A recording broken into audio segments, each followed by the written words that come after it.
Okay,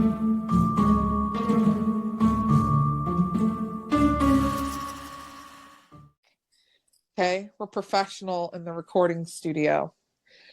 Anyway, Speaking of, really quick, I just published episode 8. Can you believe eight episodes? I can't believe it. And I can't believe 11 subscribers?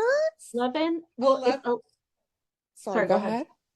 So it's 11 subscribers on YouTube. I think we've gone to 12 now. But then we get to see like the downloads through Podbean. We don't see who downloads what, but it just tells you, hey, this is how your episode did. This one was the most popular one. This one was the least or whatever. But people are downloading our podcast, and I'm honored.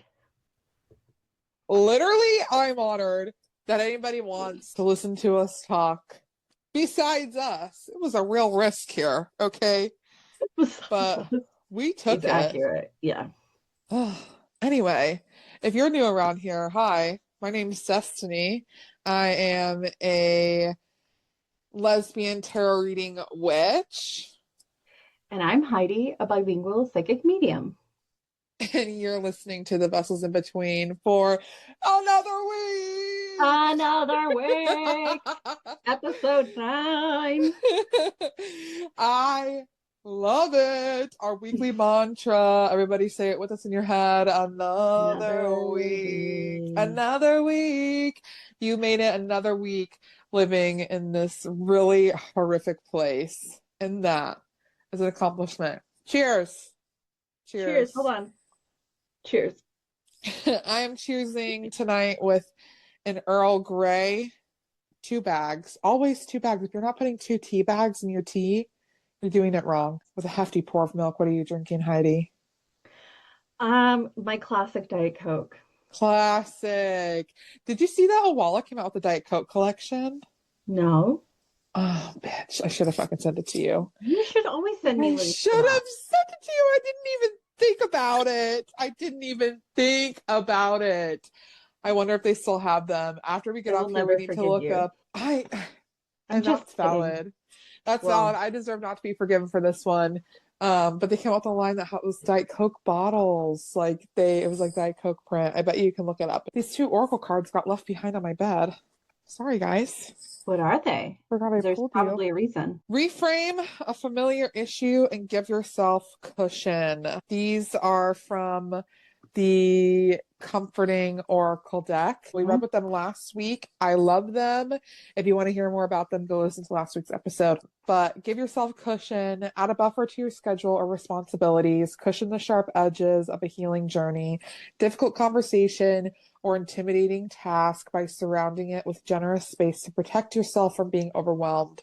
Financial or time cushions help you prevent or recover from burnout. There's a more comforting, cozy way to accomplish your agenda. Get healthy space from challenging emotions and people. Avoid overstimulating your sensitive nervous system. I feel like that's pretty, what do you say, on brand with our topic. It's true, because this one's going to be even more on brand.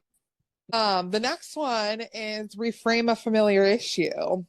Reframing an old painting can make over its appearance, as does reframing a familiar issue in your mind. Approach an ongoing challenge not as an annoyance, but as a nurturing, healing journey. View frustrations as a chance to learn, grow, love, shift, give, or evolve, and you'll see them with fresh eyes and insights. Excavate everyday experiences to unearth treasures of deep meaning and wisdom. Build new framework. Really? Really? Did you just happen to be left behind from your Oracle deck? Yes, because I had these earlier in the week. I pulled these earlier in the week because I was struggling with a familiar issue. Okay. As the card says. First of all, sorry, ADHD sidetrack. When I first got this deck, This was the first reason I went to the deck, and I pulled out Reframe a Familiar Issue Mm-hmm. after an issue that I have had for so many years. It just felt like such a pointed, validating card. Like, Reframe a Familiar Issue, when I see that card, because I've seen it now more than once, to me just points out that what I'm going through is cyclical and not unique and not Mm-hmm. new. Mm-hmm. And it's like just so validating to see that in card form. That's why we all go to the cards. That's why I go to the cards. Yeah. People think that like you're coming to confront a reader, you're going to see a psychic, you're going to go see the person, but Mm-hmm. really you're there because the cards reflect your life. And when you have a reader Mm-hmm. that knows what they're doing, they're able to show you those patterns because they pop up in the tarot. Like, it validates you so deeply and so directly. And I Mm-hmm. feel like that's what happens with this oracle deck, is it's just so direct and Yeah. so validating in that way. I can't say any other word except for validating. Somebody give me a synonym, thesaurus.com. I'll look one up right now. Reframing a Familiar Issue, Mm-hmm. thesaurus.com. You're looking it up. I am. Anyway, you're right. It perfectly ties into what we're going to talk about today, because the moment that we're in is not unique to us. And girl, that's the only thing keeping me grounded. I don't know about you, but Oh the yeah. only thing keeping me together is that so many people have been through this over and over again. And it's horrible and it's brutal, but it's not unique to us. Mm-hmm. There have been wars, tyrannical leaders. There has been genocide, has been evil, evil, evil acts around the world for as long as people have been here. Mm. And And we're continues. not alone. And it continues. The story continues. And though it's disgusting, and we will continue to advocate for the story to change, Mm-hmm. we're not alone in this, even in the worst of it. The thing that um I I've been thinking about that saying of history repeats itself. Yeah. And I've just kind of been reflecting on that, and history repeats itself because people don't learn. They don't want to see and accept that what is happening, what has happened is equivalent or worse to history. That whole idea of make America great again or whatever the fuck it is, those folks that believe in that want to go back. They want history to repeat itself. They want segregation. They want white only restaurants. So it's not that unaware of what that idea means. If you agreed with that, if you saw that slogan and you were like, yeah, it was great back then, what are you referring to? What are you referring to?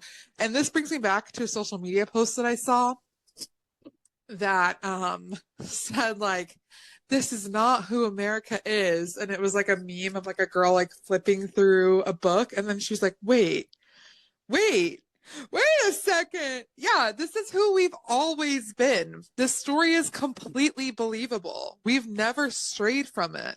We've only hidden it in darkness. Like, this is America. It's not who we want America to be, but this Mm-hmm. is America. Yes. Immigrants have never been welcomed here since it Mm-hmm. was America. It Mm-hmm. would have been considered an attack. And not just immigrants, the people who were fucking here were Well, not welcome well, that's what I'm on talking their about. When it land. became the United States of America, Oh, I see it what you're has saying. been Yeah. shit from the start. 1776. Yeah. The only great time was when it was indigenous. And when people just showed up here because it was land next to them before there were invisible lines. You know, that is the time where maybe it was great. Wouldn't know because it's all been erased, you know? Right. And the idea of history too. First of all, who wrote the history? Second Yeah. of all, like what you said about hiding what has happened. we're seeing that right now. We're seeing books being banned. We're seeing certain school districts saying, no, we can't teach about slavery. We can't teach about whatever it is because they don't want to acknowledge that that happened. And so history repeats itself. 100%. And it's going to repeat itself. It's going to continue to repeat itself until humans are extinct, unfortunately. Humans are parasites. Hate to say it, but No, it's it funny. is the truth. And I think what's funny about this, Destiny, is because, so for those of you listening, Destiny and I, we usually have a plan about what we're going to talk about. Like we talk about it beforehand. However, today we were just like, oh, how about let's talk about this thing or whatever. And I had an idea that will be another subject another time. The subject or the topic, demons and egregores. Okay. Uh-huh. So the reason I'm saying this is I feel like these two things are related. The sort of idea of demons and them being evil, humans create that. Humans are way more evil than any spirit could be. Yeah. In my opinion. Yeah. In my opinion, when you walk in somewhere and you say, ew, this has the worst energy, it's usually created by a person. Exactly. Because we are embodiments of that same spiritual substance that demons are made of. We have a body. And so I'm learning more about that myself, but that idea of demons, I feel like they are separate from us, but they were created by us in my what I'm thinking right now, what I'm feeling about my own like reflections on things. But I feel like because the evil is here, the evil is on earth. I completely agree. And so, because we are energy, people create this manifestation of an entity that is evil. Like, if you want to call it that. But again, separate from other entities and things like that. Um, I'm still on the beginnings of this whole journey, but I was just talking about this with someone where I'm like, this is purgatory. This is what they're talking about. No, this is what they're talking about. This is hell. Mm-hmm. Hell is this life that we are fucking living. Yeah. And the whole purpose of it is for us to just find a little joy and whimsy that exists in the corners of it. That's the whole purpose of this ride, is to be able to cultivate enough joy to sustain yourself until you die. While you're in hell, like the ultimate boss level. I completely agree with you. I think if hell is real, if we're going to really think about this evil place where all the demons live. Yeah. Okay. Thinking about it as separate from where spirits live. Say they all live together in a little commune. Okay. Uh-huh. I think the heat is just the vibe. I don't think it's punishment. I think they're all chilling down wherever, out wherever. Down obviously comes from westernized religion. Okay. Right. Wherever they live, but they're just partying in the dark energy together, waiting to get into some shit, getting into some shit over here for people that deserve it. Yeah. Or because they maybe have unresolved traumas or understandings, whatever. But you're completely right that it originates here. Yeah. It originates here.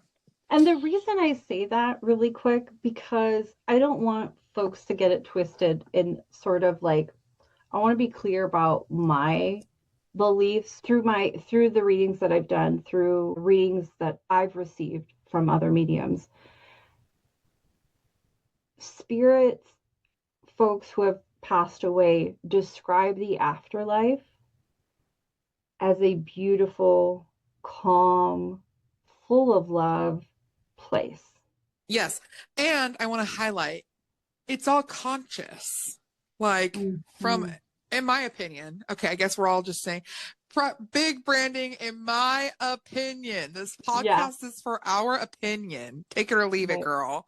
In our Exactly. Yeah. opinion, which I appreciate about you, Heidi, and Mm-hmm. why I think we connected Mm-hmm. in this way, is because our opinion is completely based on our experience, our Mm-hmm. direct experience that's happened over and over again. Mm-hmm. Disclaimer over. In my opinion, it's a conscious experience. If you want to be a demon, you could be a demon, but you're not just automatically assigned demonhood. Mm-hmm. I don't want to take your segment because you're going to say what you think, No, no, but I no. just wanted to say that I agree, and then I I'll like that expand on you, my segment later. yeah, no, I like that you said it because I feel like, we build off of each other. So no worries in interrupting ever. Okay. Um, so what I was trying to say with that is that it's a beautiful place. And feel, what I'm feeling is that the evil, when people say the negative energy is here and it Amen. does not interact If we were in a with church, we would be source. going, yes, Amen. Yes. yes, Yes. yes. Say it. Say it. So That's what would be happening in the pews all over. Imagine it. Imagine it. I feel like, in knowing me, I'd freeze. I'd be like, they What did agree? I say?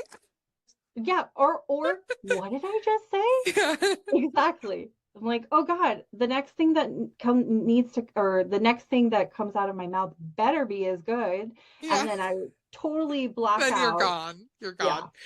Anyway, yes. So that's kind of what I was trying to say with this mm, I don't know if you would call it research or just my journey.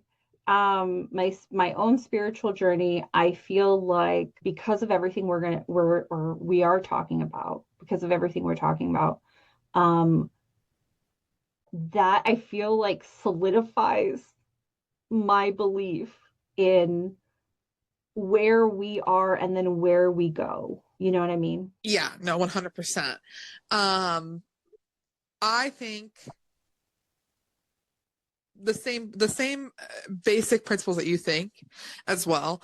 I Mm-hmm. think in like to illustrate it, we die, we get our big picture. I think I may have talked about my big picture theory. I'll talk about it a million times over again, I'm sure. So that's what you're subscribing to. Okay. Um, we get a big picture of our entire life and the reason why everything happened and what outcomes could have happened if we made other choices or whatever. We get this complete divine understanding of our lives. And then we choose how and when we evolve from there.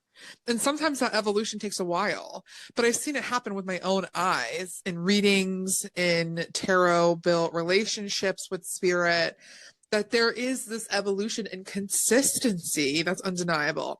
So I think if you want to be a demon, you can be a demon. I think if you want to play like a demon, you can play like a demon. Like I think that your spirit guides can put on a demon face. And I think that's what I have my spirit guides do a lot.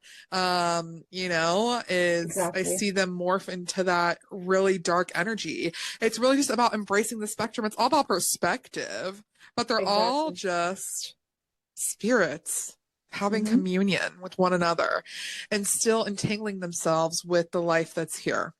Mm-hmm. Because there's so much whimsy here. And I'm sure that there's spirits on all the little planets and all the little stars, and there's spirits just floating around everywhere, doing whatever they want to do, living their best life.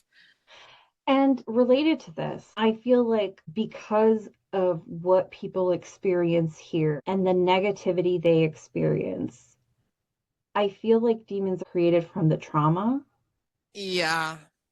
And Just then, darkness. It completely overtakes you.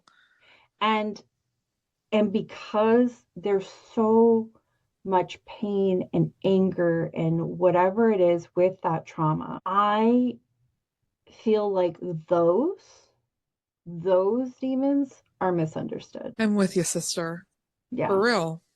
I Yeah. am super with you. They're And I'm worth sitting using down with. And that's why you should call your spiritualist. Yeah.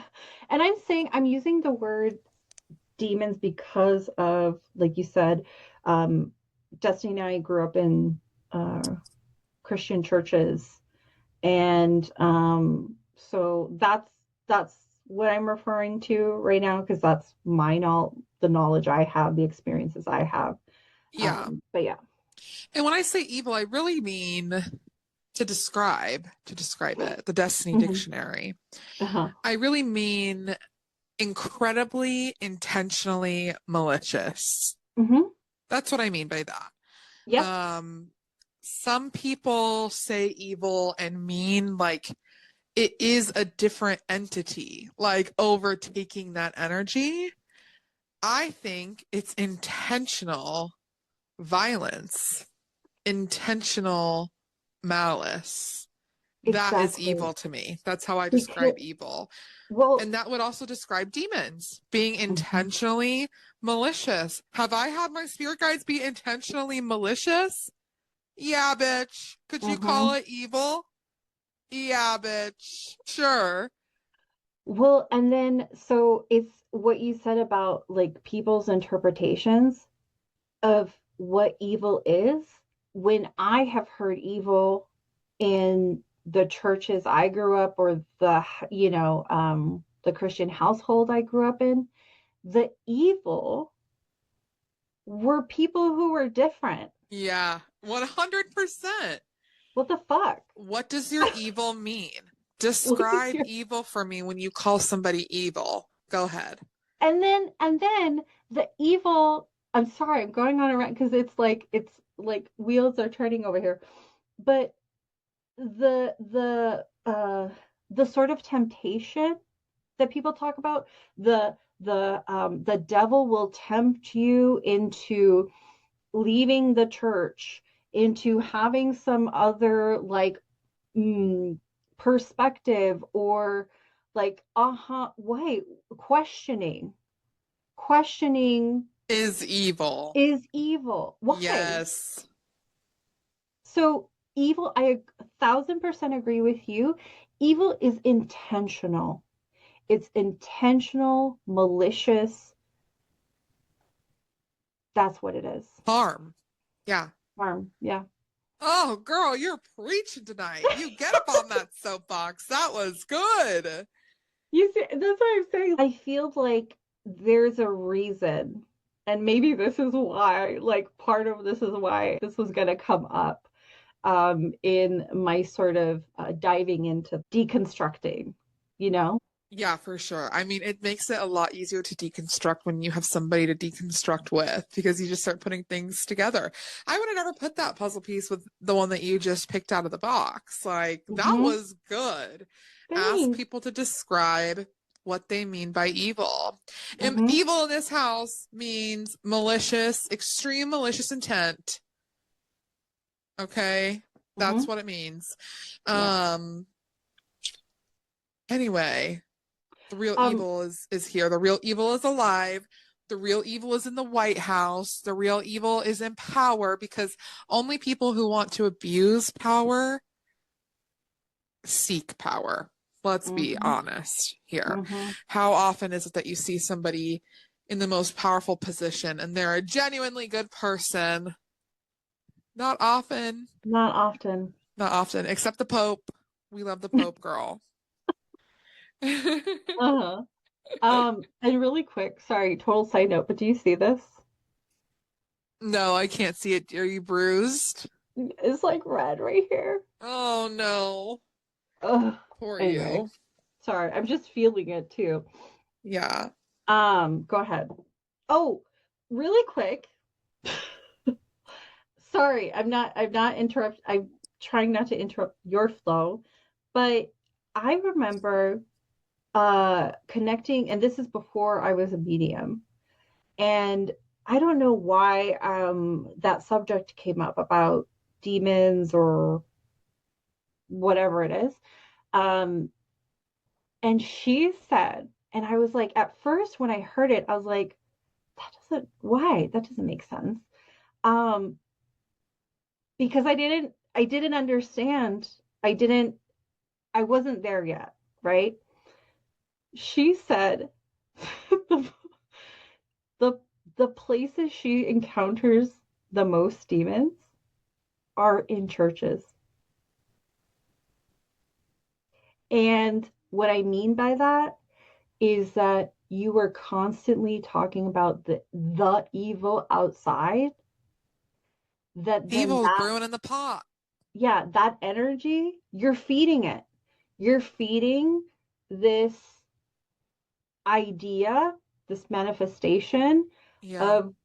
of that. And so that's kind of what. I mean, it makes sense. Have you ever been in a church after dark? That shit's creepy as fuck. It's always creepy. Why is It's it creepy? creepy. You feel like people are watching you. Your heart's racing. Never inviting. Yeah, because evil lives there. Not to say all Christians are evil, Yes, but okay. That's exactly what I was about to obviously, say. yeah. And that's why we defined it. Yes. And let's also recognize, okay, this is a deconstructed anti-church, believes the church is abusive podcast, Mm-hmm. that a lot of evil people turn to Christianity to hide behind the mask of salvation. You can't hide behind a mask. You can hide behind your religion, but your spirit cannot hide. And I have personally witnessed many instances of pure evil in a church, Yeah. in leadership, hiding behind the mask of their salvation. Is it So, is it because then they say, well, God told me? or I prayed about it. It was awful. It happened. Me and God, we had a little talk. We're good. Clean slate. I'm forgiven. That's My where Redeemer lives. that's where I am like when people say, God showed me this. And let me take a step back because what I call spirit, God, source, that energy, I 100% believe that there are ways spirit speaks to you. However, I am always going to have the choice. I am not going to hide behind spirit and say, for example, if I want to do something, if I want to go somewhere, if I want to do something, I mean, we're talking about what's going on right now. Um, if I was a colonizer, I wanted to take over people because I wanted that land. Don't say that God told you and showed you. You say that you wanted the land. You want to take Yeah. over. Don't hide behind. Be brave enough. Yeah, Yeah. and that's what I see a lot. They showed me, they told me, but you have a fucking choice. Yeah. You have a choice. And let's be honest, God did not tell you that this entire earth that he created was just for you. Okay. This hemisphere. This this whole thing. Merry Christmas. I made it just for you. Go kill all my beautiful creation. But you know how they get you is they say that is not my creation because they don't acknowledge me. False. When the Bible said we are all God's children, the Bible meant that we are all of God. My rain cloud theory. Hello, back to the rain cloud theory. What's that Divine one? spirit, God is like this big rain cloud as an entity, and we are all the water droplets. The raindrop and the cloud are the same. I don't know if I heard that one from you. Well, that's my theory. Mm-hmm. That's what they meant, not exclusive adoption Mm-hmm. from the divine, but Mm-hmm. an innate being with the divine, of the divine, from the divine, by the divine. Yeah. Okay. Oh, God. And you know what? We were debating between the Emperor and the Hierophant for this Oh yeah. episode. And since we're going so clearly in the direction of the correlation with the church and the state, it needs to be the Hierophant because Mm-hmm. this moment is reflected in the tarot again. We see the Hierophant and we see the church and we see no differences. Of course, the Hierophant has these overtly positive meanings of being the vessel in between divine and the community, being the leader for people, to divine guidance. It's the seat that tarot readers and spiritualists get to sit in. Mm-hmm. But if we are ethical and we love our community, we give them the keys back that the Hierophant keeps for himself. And that is where the church and the government sit, as they say, you can have none of this. Mm-hmm. You must come through me. You must come through the Father. Mm-hmm. Right? I'm sorry, I just got chills. And for those of you who don't know, um, when I say I got chills, I will tell you if it's full body goosebumps, which for me it's just like, ooh, either I'm cold or that gave me Heidi goosebumps. But when I say I got the chills when we're talking, this is really silly, but I get chills on my calves when it's validation from spirit. And after you said what you said about the Hierophant and the keys being withheld, I got the chills. I feel like spirit is like doing the amen You should start through the calling them goosebumps. that. The Spirit amen bumps. goosebumps? No, spirit bumps. Spirit bumps, I should say. That kind of sounds weird, but I'll figure it out. Spirit chills. Yeah. I don't know. Validation. Goosies. Goosies. Yeah. Anyway, that is what the Hierophant can also represent, is this need to abide by the system, to conform to the system, to kneel when the priest tells you to kneel, stand when the priest tells you to stand, take communion the right way, take the class the right way, come to confession, show up every Sunday, do this, do that, follow these rules, and then you may have access to God. That is what the government does to us. Comply, be quiet, fall in line, go to work 40 hours a week, pay your taxes, Mm-hmm. and then maybe you can earn a good life. And then maybe you can have health insurance. And then maybe you can afford one kid if you're really good. You got to be really good. Don't fuck up at work. Make sure you stay at the same place for a long time. Comply with the system that has been created. Comply with the system. Don't question it. This is the American way of doing things. Put your head down, and maybe you'll have access to the life that you dream of. And as Americans, most of us have been banging at the gates of access, and we'll continue to fucking bang, like we will continue to bang. Our ancestors have banged on the door of the gate, and those who come after us, unfortunately, will have to continue the banging. But if they're going to withhold the access, we'll at least be loud about it. So I really do thank you to everybody who is frankly risking their lives, blowing whistles on the streets, videotaping ISIS violence, protesting every single day at the courthouses around the country, not backing down on their social media, not taking the bumper stickers off their cars, and continuing to advocate for the people who get swept behind the gate, never to be seen again. And what a treasure you are, and how special that is, and what an amazing message it sends to your community and the people around you, that really says, I'm here and I'll fight for you, even though it means putting my life on the line. You're the real soldiers. You're the real American soldier.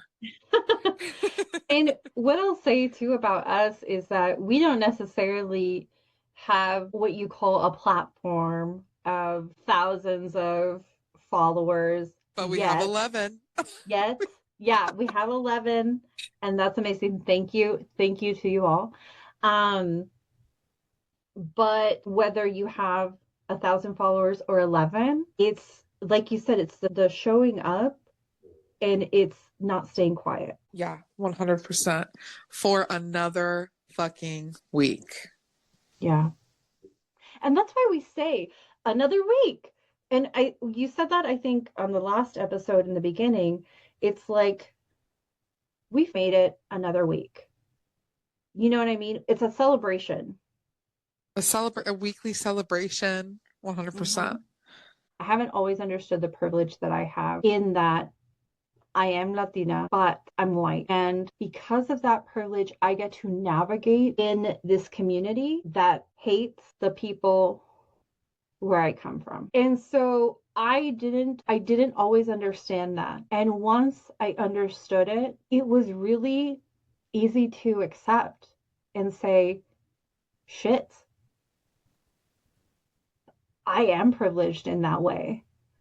And amongst other things, right? There's also economic statuses, schools you go to, places you live, because again of the system, how it's created, how districts are divided, all of those things, right? Yeah. Um, and the reason I'm saying this is because I have had opportunities to pull people out on their things because they believe that I'm one of them. And so I used to say, hold up, you don't know, I'm also part of this community. But then as soon as I say that, everything that I had said that maybe, they were like, this other white person feels this way, like Yeah. as soon as I said that, it would go away. They'd be like, oh, you know what I mean? But so now I don't say it. Now I say it as a white person. That's And genius. right? Infiltrate them, babes. Yeah. And so what I'm trying to say, I don't feel like I would be targeted, right? I don't feel like someone would see me driving and target me. And so I do also have a whistle. I do also have my phone ready to whip out and like record. Here's the difficult part. We've seen that even the things we can do could potentially be punished. I was just about to say, Mm-hmm. it's so difficult because they are violating our rights anyway. Yeah. Like, they're ripping people out of cars anyway. They're killing people when they're not in danger anyway. They're showing up door to door demanding to come in anyway on private And they're going property. through the door when they shouldn't be going through the door. Yeah.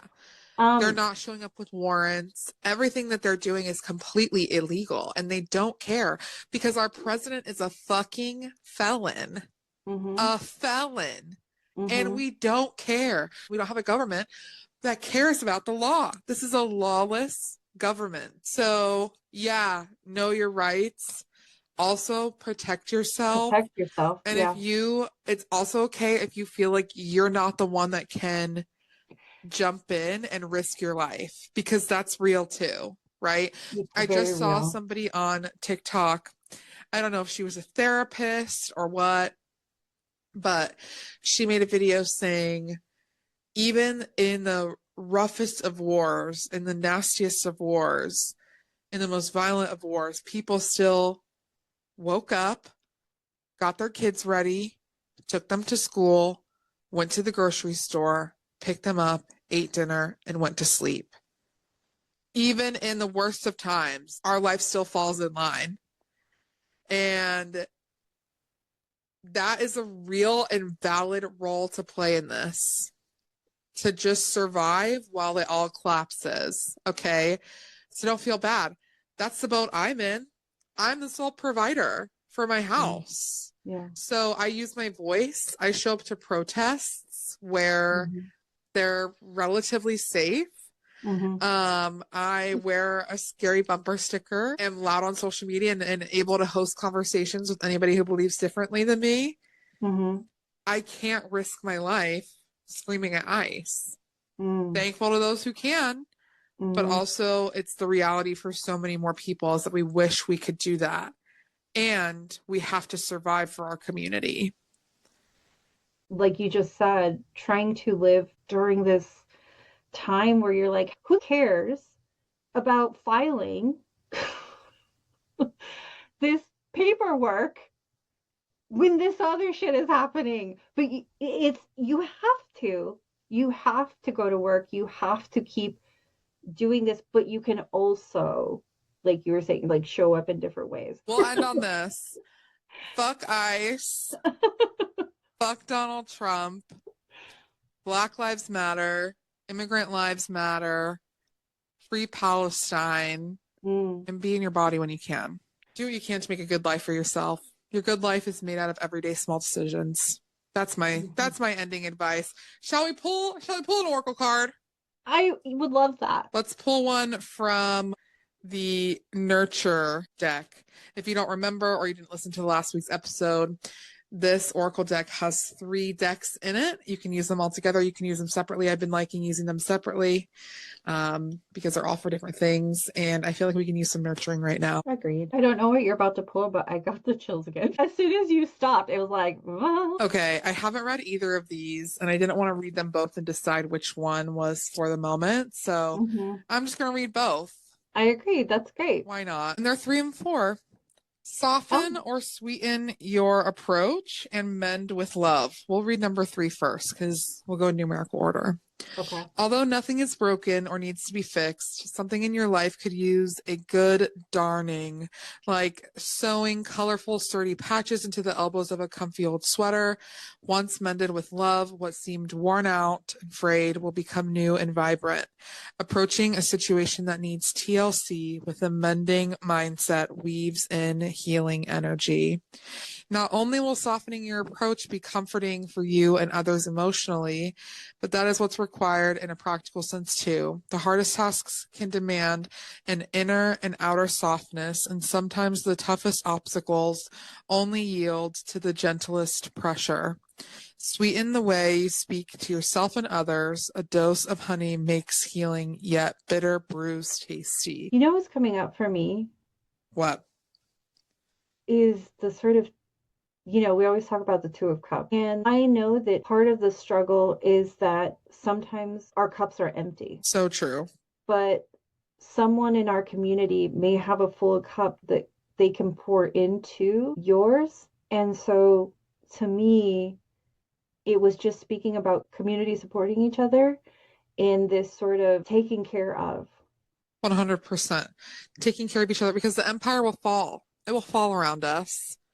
We have to be around to see it. The Mend with Love resonated with me because it kind of talks or speaks to that idea that like you have to integrate great joy to balance great hardship. And with there being so many gaps right now in our nervous system and our world around us, the only thing that we can do is insert radical, unconditional love into that wound. So, yeah. Anyway, we made it another week and we'll make it one more. Yes. And a couple more after that, hopefully. Thanks for being with us yet again for another week. Do what you need to do to survive. Keep speaking out about things that matter to you. And we hope that you're safe, and we hope that you're here again next week. But in the meantime, remember that you are the vessel in between. That was so good. See you next week. Toodaloo. Bye.